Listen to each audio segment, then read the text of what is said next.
It's time for today's Morning Cup of Joe with Metro Sheriff Joe Lombardo. Good morning, Sheriff. It's great to see you. Good morning, Alex. Good to see you. You know, deputies with the LA County Sheriff's Department, they are now going door to door administering the COVID vaccine to the most vulnerable. Is something like that possibly going to happen from Metro?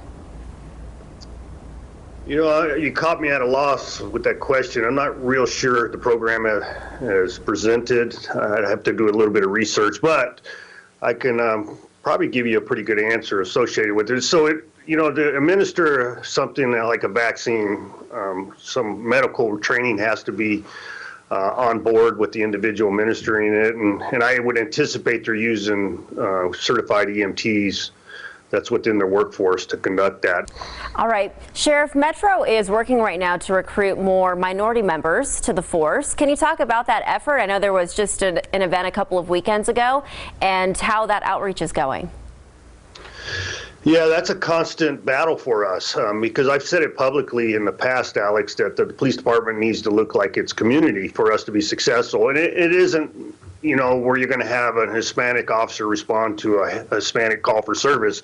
It's just an understanding of different cultures and the education that goes along with it. So an officer knows by interaction with other officers of different demographics or race or culture, they know what to expect on a call for service. It's a learning mechanism, and you can only achieve that by having it look like the community. Mm-hmm.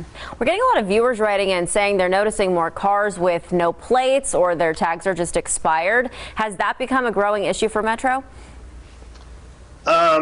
Not per se, because the officers have been educated on that particular issue, and granted, unlicensed vehicles and unregistered vehicle. Usually, when a vehicle is unregistered, it usually means they don't have insurance too. So that's a big issue if they're involved in accidents, especially if you are the victim of an accident.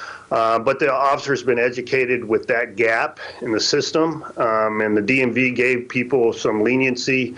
I believe it was in 90-day increments, and they did 3 different increments along the way. But right now, you're required to have your vehicle fully registered. Yeah. Do you know, Sheriff, at this point, what percentage women make up at Metro Police? Unfortunately, females are not 100% attracted to police work.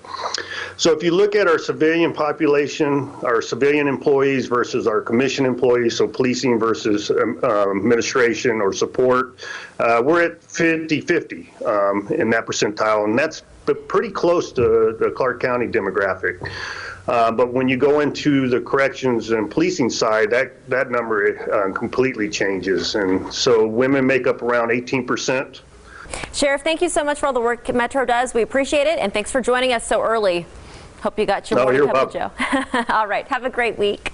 If you have a question, thank you for the Sheriff. You can submit it to us on 8newsnow.com and find out if your question was answered every Wednesday.